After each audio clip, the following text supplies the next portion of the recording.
Dès son plus jeune âge, Yone endossa le rôle de protecteur de la famille, décision en grande partie liée à la mort de son père. Yone et son demi-frère Yasuo étaient inséparables, mais là où Yone était patient, respectueux et consciencieux, Yasuo était impatient, impulsif et indiscipliné. Yone commença son entraînement à la célèbre école d'arts martiaux du village. Le jeune Yasuo le suivit et attendit sous la pluie jusqu'à ce qu'on lui ouvre les portes de l'école. Il montra un remarquable talent et l'ancien Suma, dernier maître de la légendaire technique du vent, voulait le prendre sous sa tutelle. Mais Yasuo souhaitait rester libre comme le vent et refusa, et Yone dut implorer son frère d'accepter. Il lui donna une graine d'érable, qu'on considérait à l'école comme le plus grand symbole d'humilité. Le matin suivant, Yasuo accepta de devenir l'apprenti et le garde du corps de Suma. Yone était fier de son frère, mais doutait du jugement de l'ancien Suma. Il craignait que le tempérament de Yasuo en fasse un mauvais élève. Néanmoins, l'ancien Suma était très respecté, et ne prenait aucune décision irréfléchie. Mettant ses craintes de côté, Yone continua de perfectionner sa technique d'escrime double, et il gagna très vite le respect et l'admiration de ses pairs. Même si les compétences de Yone étaient inégalées, la technique du vent de Yasuo fit de leur duel des événements à ne pas manquer. Cela les réjouissait tous deux.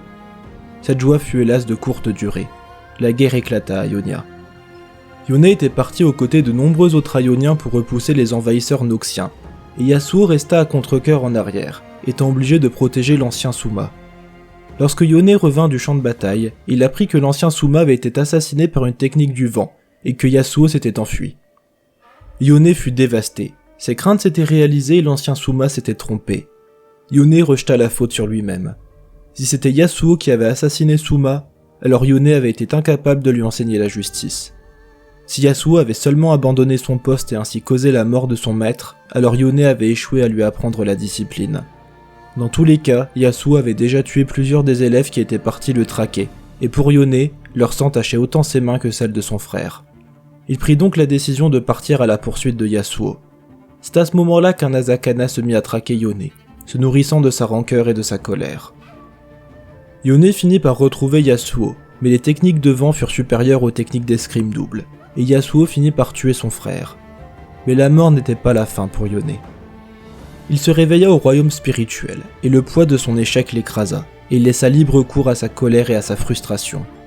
L'Asakana qui le traquait profita de ce moment-là pour l'attaquer.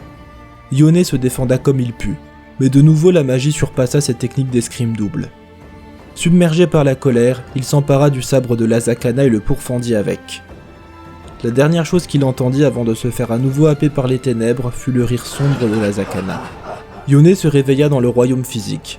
Il avait désormais un masque fixé sur le visage, masque qui prenait les traits de l'Asakana qu'il avait affronté dans le royaume spirituel. Il avait aussi le sabre du démon avec lui. Il ne pouvait pas retirer le masque, mais il pouvait maintenant voir d'autres Asakana à travers les yeux du masque.